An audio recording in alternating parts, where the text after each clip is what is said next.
Today I am going to start Newton's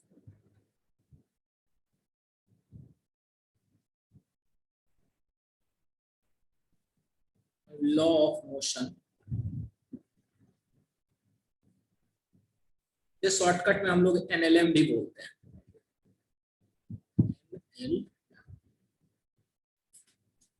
shortcut में हम इसको NLM भी बोलते हैं. So here we are going to discuss. Here we are going to discuss about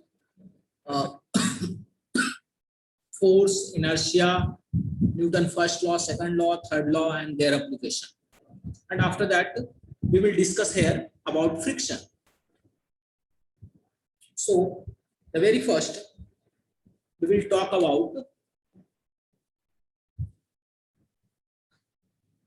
what is force. Force क्या है? ठीक है, फोर्स को हम लोग डिफाइन करते हैं एनी पुल और पुश इन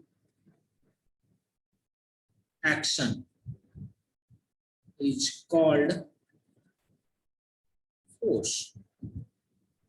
ठीक है, एनी पुल और पुश इन एक्शन. ठीक है, किसी को धक्का देना या किसी को खींचना, इससे कार्य होता है. धक्का देने या खींचने से जो कार्य होता है, तो वो धक्का देने और खींचने के लिए जो हम इस्तेमाल करते हैं उसी को फोर्स कहते हैं. दूसरी चीज है अबाउट इनर्शिया. ठीक है, इनर्शिया समझना है कि धक्का देने या खींचने की जरूरत क्यों पड़ती है, तो उसको समझने के लिए हमको इनर्शिया को समझना जरूरी है. इनर्शिया क्या है? ठीक है, इनर्शिया जो है a property of body. Inertia is a property of body due to which it opposes any change in its state. State का मतलब क्या है? Either rest, motion or direction. Inertia is a property of body due to which it opposes any change in its state. मतलब जो वस्तु, जो object जिस अवस्था में है, जिस स्टेट में है, अगर वो रेस्ट पर है तो रेस्ट पे रहना चाहता है, अगर वो मोशन में है तो मोशन में ही रहना चाहता है, या फिर किसी पर्टिकुलर डायरेक्शन में अगर जा रहा है तो वो उसी पर्टिकुलर डायरेक्शन में जाते रहना चाहता है, जब तक कि उस पर कोई फोर्स ना लगाया जाए. ठीक है, तो inertia is a property of body due to which it opposes any change in its state. अगर रेस्ट में चेंज की बात कही गई है, तीन टाइप ऑफ इनर्शिया होता है. There are three types of inertia. Three types of inertia. The first is inertia of rest. ठीक है, तो इसको हम लोग कह सकते हैं when any body changes opposes any change from the state of rest, उसको inertia of rest कहते हैं. दूसरी चीज होती है inertia of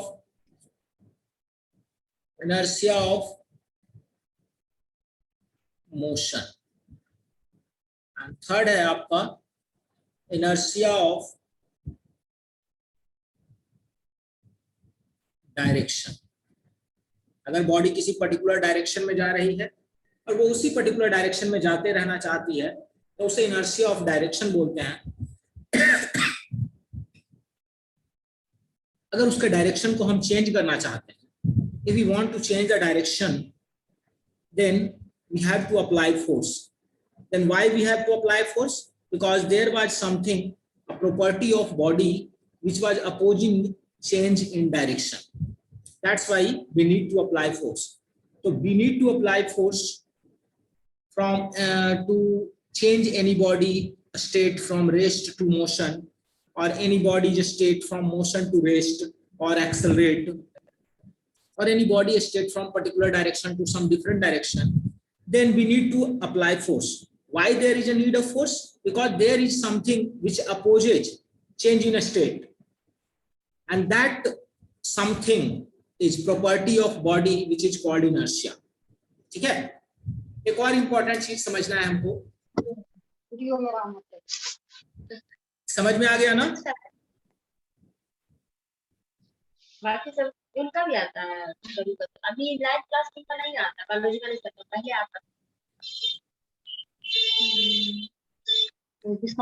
विशाल कुमार होगा एक, आप कॉल भी शाम पर देख।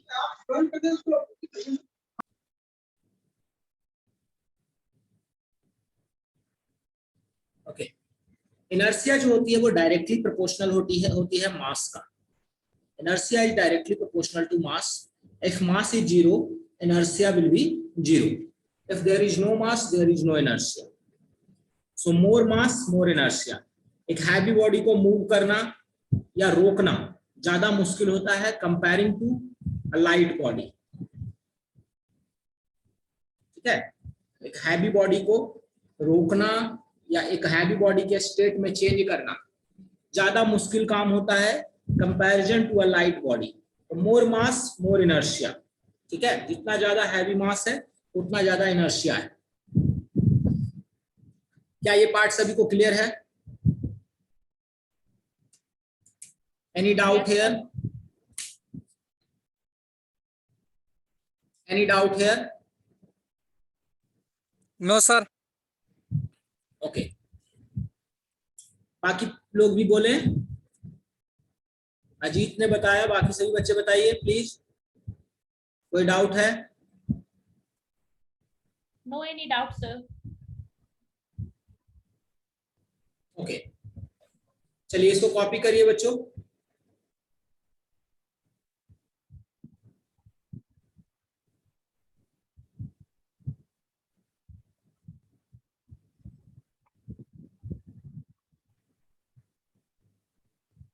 इसको कॉपी करिए।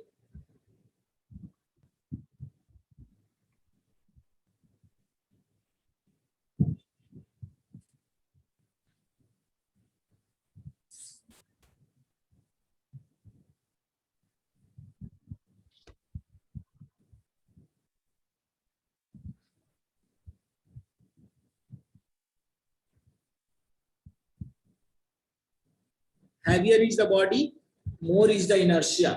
इस चीज को ध्यान रखिएगा। बॉडी का जितना ज्यादा मास होगा इनर्शिया उतना ही ज्यादा होगी। बॉडी का मास अगर जीरो है, इनर्शिया भी जीरो है।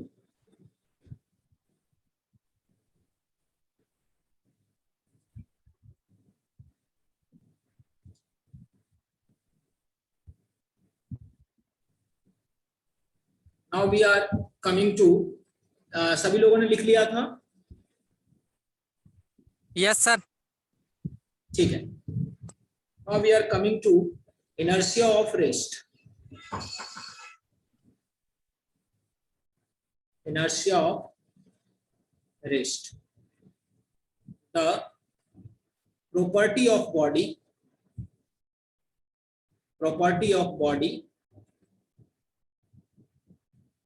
which opposes change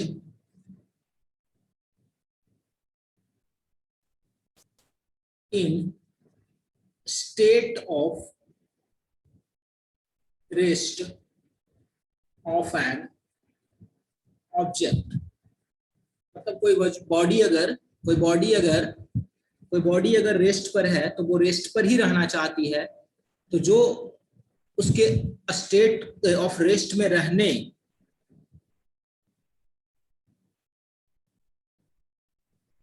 का अपोज अगर करना चाहते हैं तो आपको क्या करना पड़ेगा? फोर्स।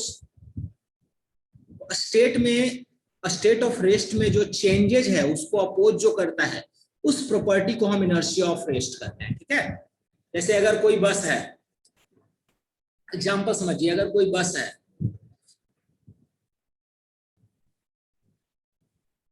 ठीक है, ये मान लीजिए कोई बस है और ये रेस्ट पर है, what you need to, rest से इसको मोशन में लाने के लिए आपको क्या करना पड़ेगा, इंजन चालू करेंगे, इंजन चालू करेंगे ना, Yes, sir. Yes, sir.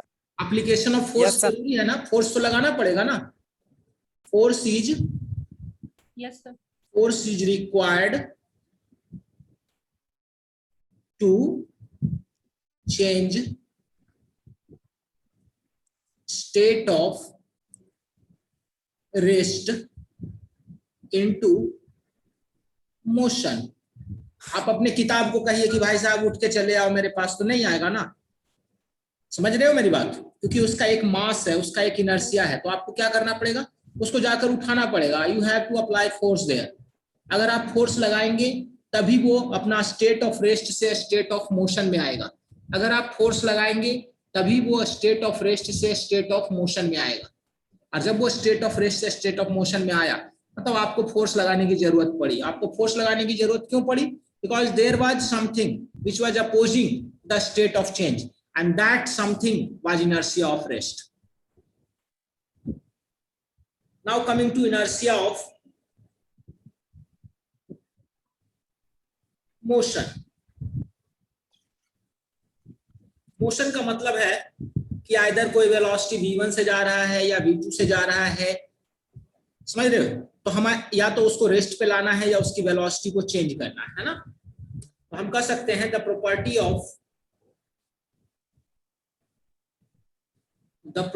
of body which opposes any change in state of motion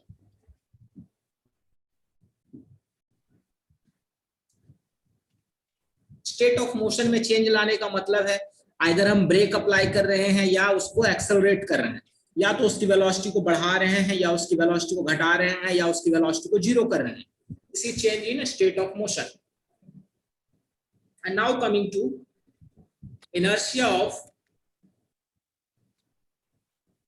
direction. Inertia of direction, the property of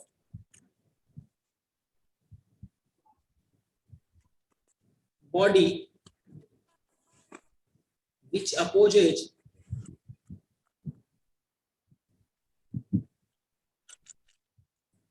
any change in direction. मतलब बॉडी अगर किसी पर्टिकुलर डायरेक्शन में जा रही है and you want to change the direction of motion, then you have to apply force. And why there is a need of application of force, because there is something in the body which is opposing the change in direction, so we need to apply the force to overcome that property. Okay, so inertia of direction is the property of body which opposes any change in direction.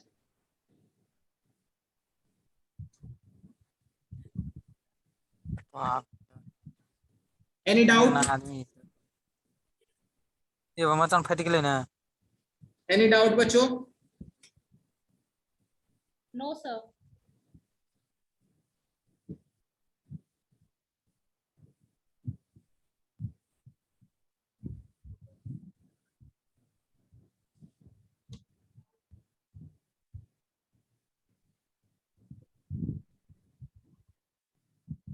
सभी लोग लिख लीजिए इसको। जब भी कोई गाड़ी जो है डायरेक्शन चेंज करती है तो आप देखते हैं कि आपको खिड़की के बाहर की तरफ जर्क लगता है, धक्का लगता है। तो धक्का क्यों लगता है? इनर्शिया की वजह से। नहीं पता था कि टाइमिंग बता देते हैं उनको टाइमिंग। जब भी एक बार बात की इसे तो अभी बात की है ना मैम, ये हमको विशाल हम ही नंबर मांगे उससे कि हमको दे दीजिए ताकि कॉल करते रहेंगे।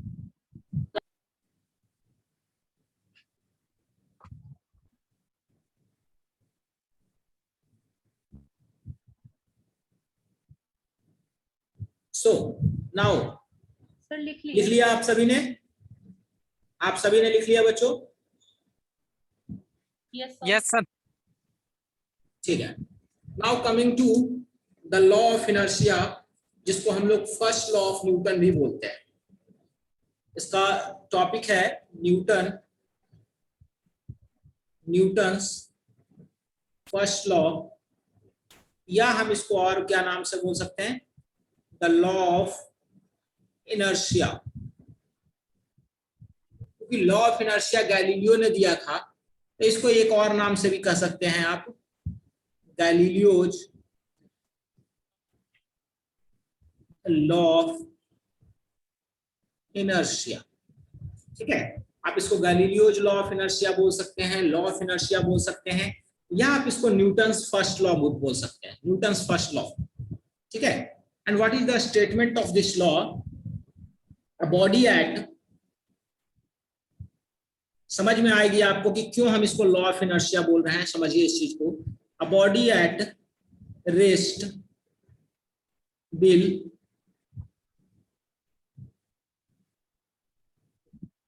remain at rest, or a body in motion will remain in motion unless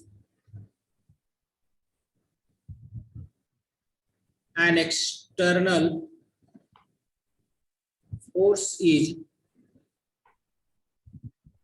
applied on it. A body at rest will remain at rest, or a body in motion will remain in motion until unless an external force is applied on it. जब तक एक बाहरी बल, एक external force किसी body पर नहीं लगाया जाए, तब तक वो रेस्ट पर रहेगा या मोशन में रहेगा। तो आपको नहीं लगता कि ये लॉ ऑफ इनर्शिया को ही एक्सप्लेन कर रहा है, ये इनर्शिया को ही एक्सप्लेन कर रहा है? And this was given by Galileo first, Galileo then Newton, so it is also known as Newton's first law of motion और Galileo's law of inertia. It is also known as Newton's first law of motion और Galileo's law of inertia. कहीं भी अगर force लगाया जाता है, the cause of force is always explained according to the Newton first law of motion और Galileo law of inertia. Cause of force is always explained by the Galileo law of inertia. This law gives, okay Pooja, tell. Sir, which one comes first? क्या बोल रहे हैं आप? Sir, which one comes first? Sorry, हाँ अब बोलिए। मतलब Newton's first law पहले आया था कि Galileo's first law?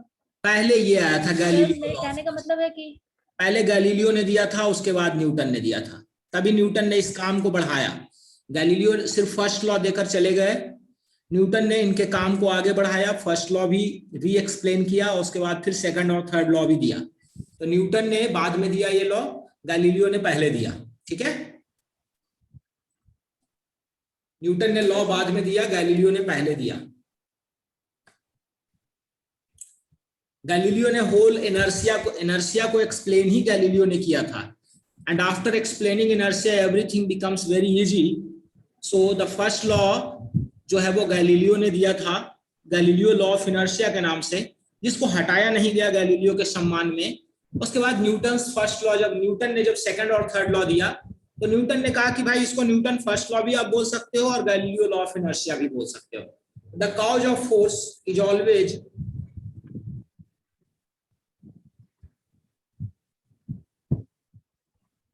explained by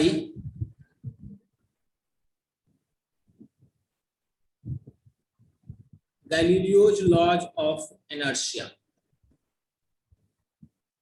और इसको न्यूटन फर्स्ट लॉ कह सकते हो कि किसी बॉडी पर फोर्स क्यों लगाया जाना चाहिए, किसी बॉडी पर फोर्स क्यों लगाया जाना चाहिए, तो वो गैलीलियो लॉ ऑफ इनर्शिया से एक्सप्लेन किया जा सकता है कि किसी बॉडी पर फोर्स इसलिए लगाया जाना चाहिए कि अगर आप स्टेट में चेंज चाहते हैं, किसी बॉडी के स्टेट में चेंज आप चाहते हैं, तो आपको फोर्स लगाना पड़ेगा, because there is some property which is called inertia which will oppose the change in state.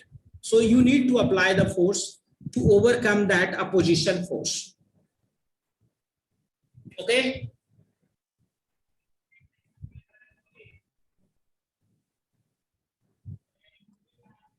Newton's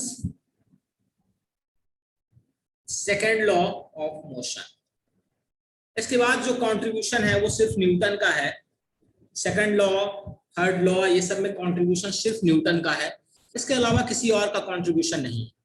Newton का जो सेकेंड लॉ है उसका स्टेटमेंट ये है, the rate of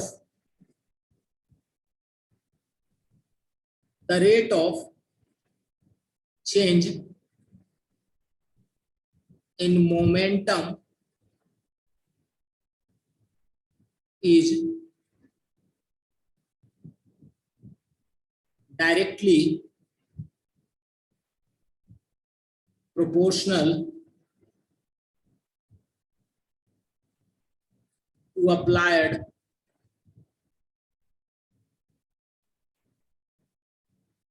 external force. Newton second law of motion कहता है the rate of change in momentum is directly proportional to applied external force.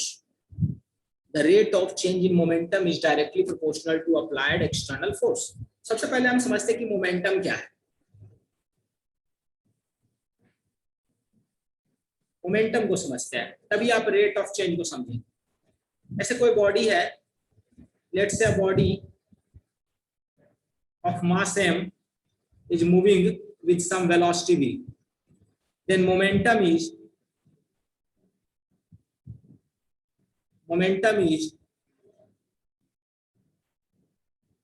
mass into velocity. इसको हम लोग p से डिनोट करेंगे बिकॉज इट इज वेक्टर, तो इसको p से डिनोट करते हैं और mv. और रेट ऑफ चेंज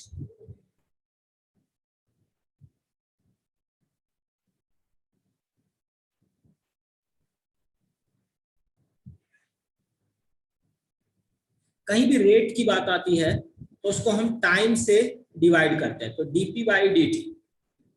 ठीक है, और dp बाई dt क्या हो जाएगा, d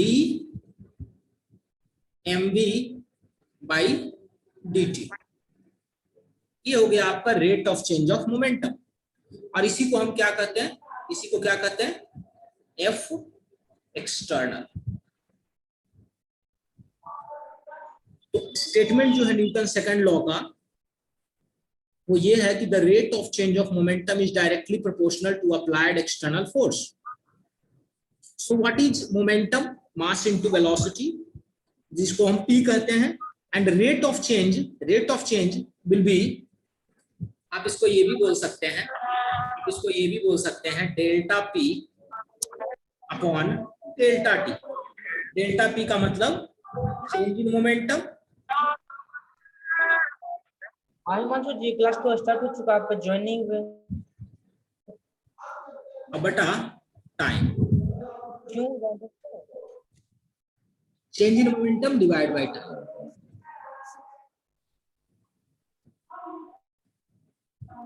विशाल कुछ पूछना चाह रहे हैं आप? Vishal, you want to ask something?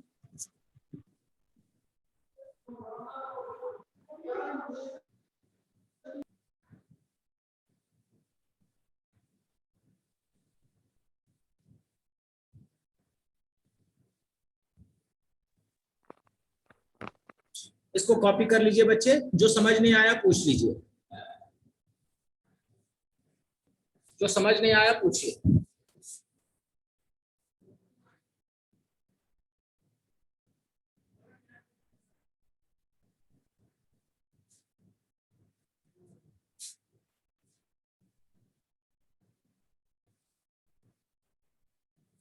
Ask anything if you want to.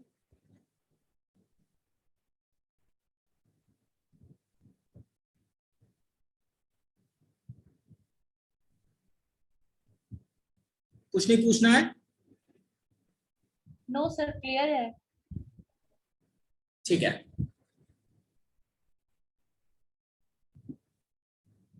Okay, सभी ने लिख लिया इसको? Yes, sir. Yes sir. Okay बेटा,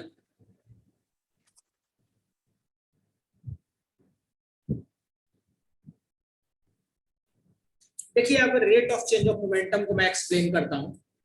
जैसा कि लिखा है dp बाई dt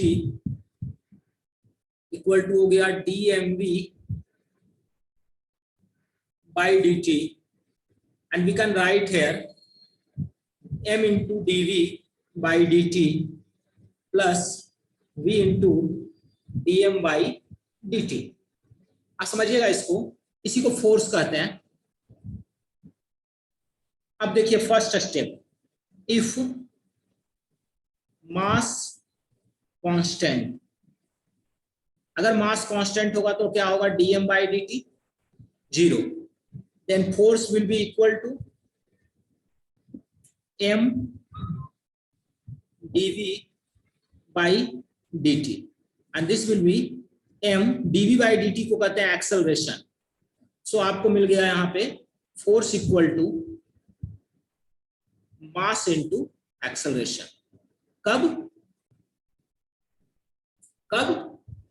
जब मास कांस्टेंट है, dm बाई dt 0 है। Second, if velocity is constant,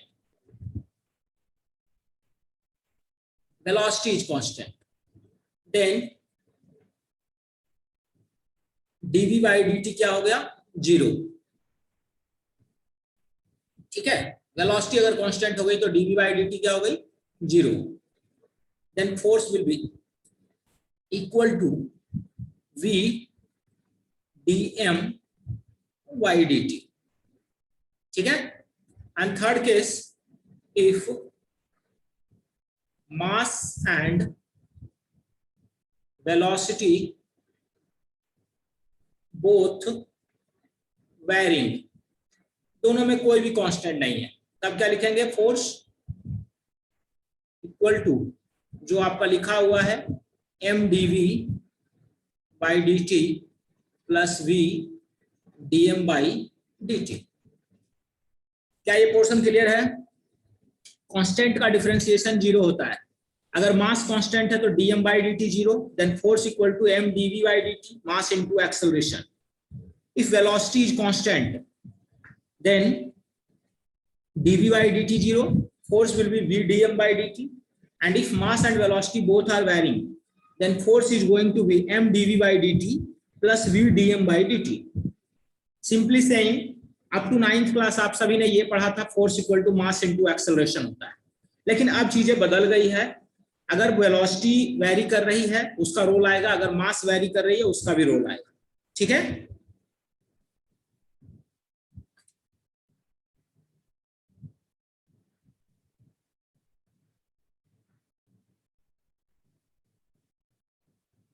any doubt बच्चों?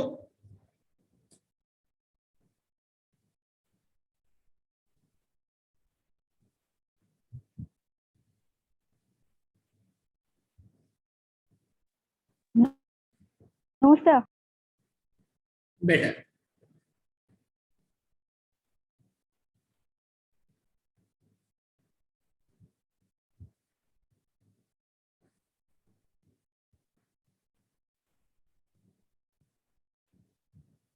चलिए इसको लिख लीजिए, इस पे अब क्वेश्चंस करते हैं।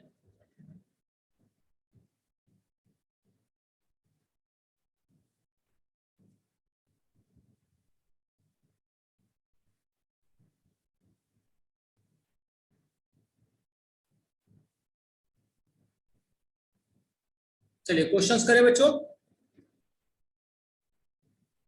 Yes, sir.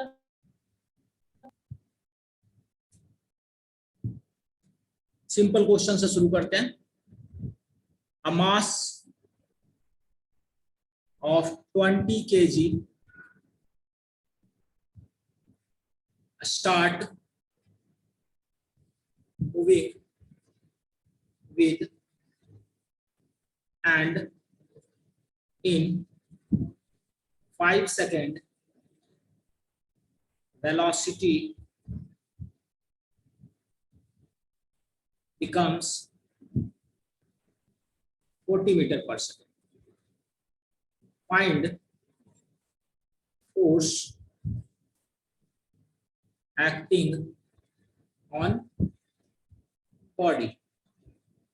देखिए मास जो है वो फिक्स है, 20 kg mass is start moving with 10 meter per second and in 5 second velocity becomes 40 meter per second.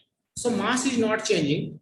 Force will be equal to mdv by dt, which can be written as mass into delta v upon delta t, and इसको लिख सकते हैं mass into v2 minus v1 upon t2 minus t1, और 20 into v2 कितना है 40 minus 10 upon time कितना है 5 second.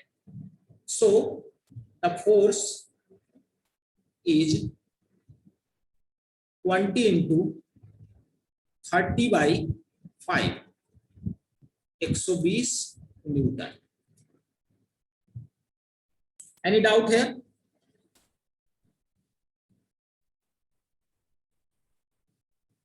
समझ आया? Yes, sir. Yes, sir.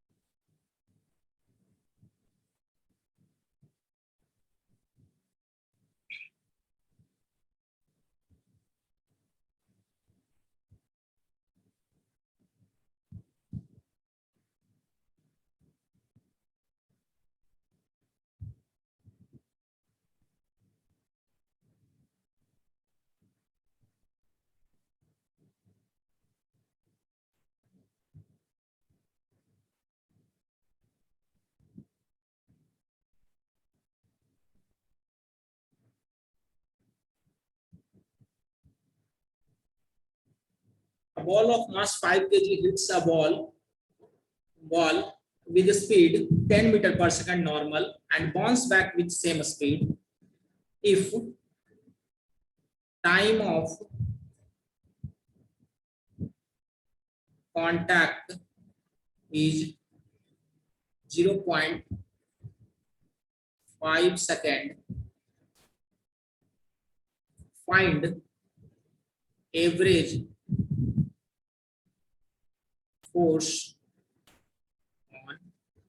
ball. बताइए, a ball of mass 5 kg hits a wall with a speed 10 meter per second normal and bounce back with same speed if time of contact is 0.5 second. Find average force on the ball.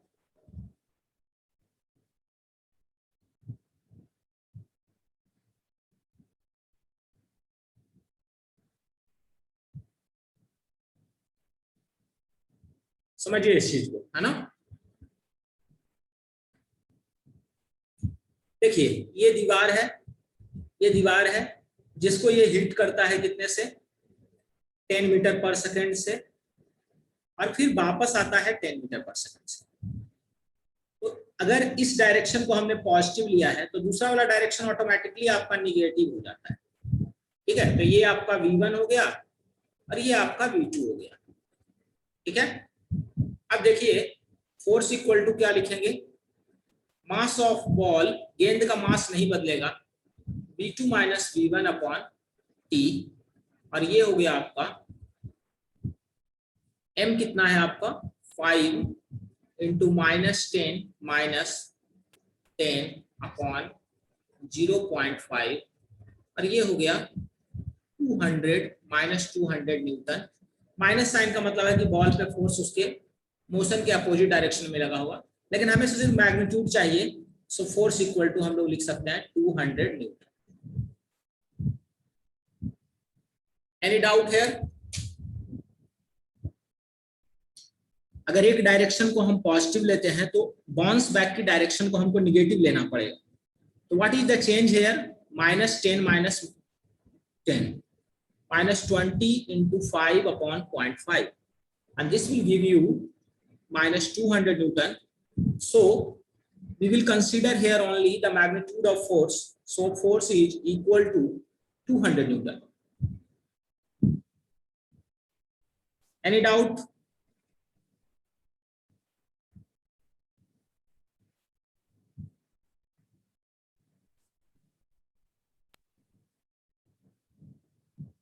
Any doubt बच्चों?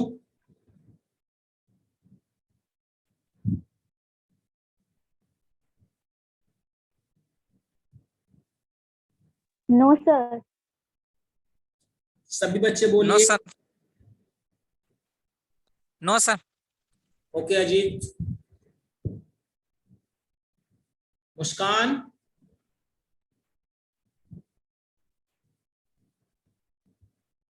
विशाल, Yes, sir. समझ में आ रहा बेटा? Rajiv Ranjan ji, Ragini, Yes, sir. Yes, sir. Yes, चलिए sir. Copy कर लीजिए।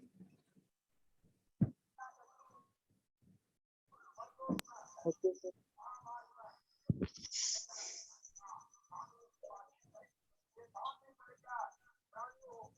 Copy कर लीजिए इसको।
देखिए, a ball of mass 0.5 kg hits a wall at 60 degree with the normal and bounce back with the same speed.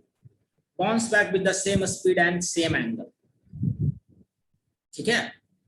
अब आपसे पूछा जा रहा है कि what is the total force on the ball? If point of contact, time of contact is 0.01 second. अब समझिए इस चीज को समझिएगा। इसका एक कंपोनेंट इधर की ओर होगा, इसका एक कंपोनेंट इधर की ओर होगा, इसको हम लोग क्या कहेंगे?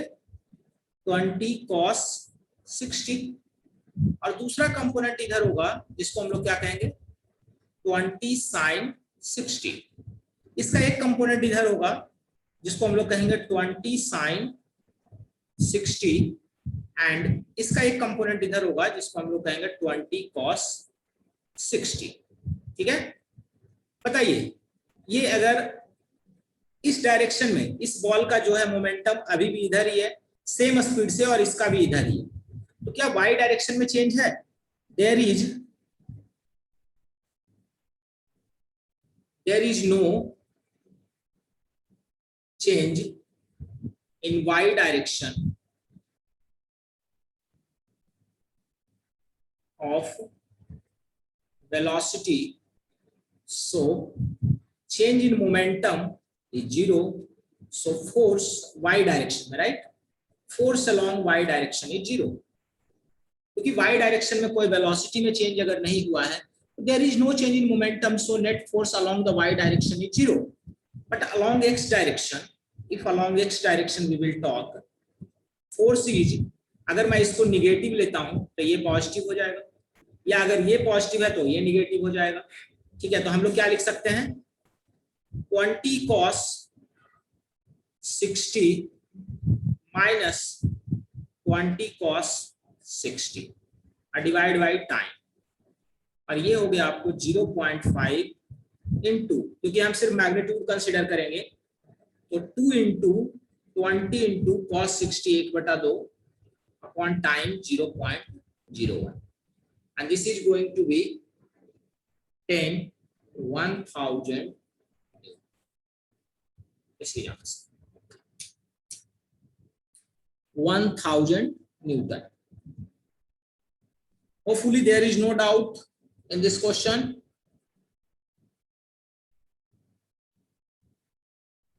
Is there any doubt in the question? No any doubt, sir. Okay. ठीक है, कॉपी कर लीजिए.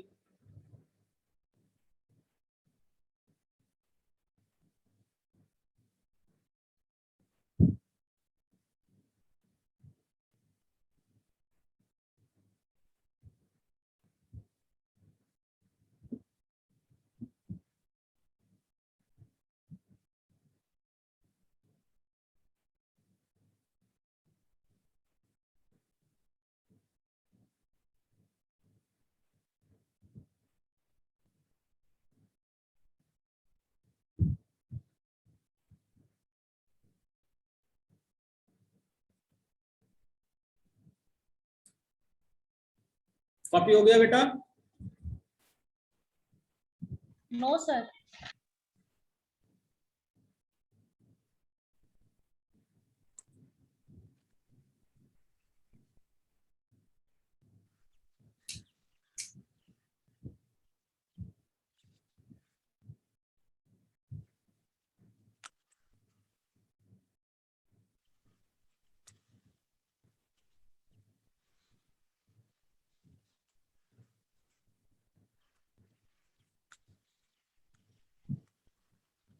Yes, sir, हो गया. ठीक है,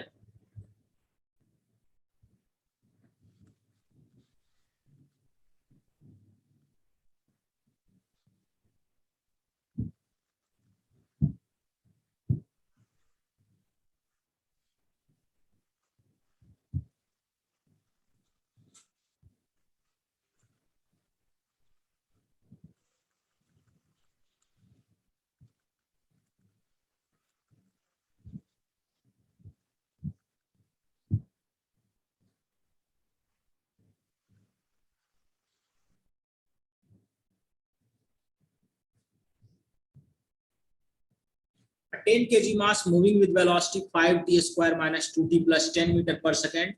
Find force on mass at t equal to 2 seconds. How we will solve this? Force equal to mass into dv by dt. Mass into dv by dt कितना हो जाएगा? 10t minus 2, and mass is 10 into 2 minus 2. And this is 180 Newton. Any doubt here?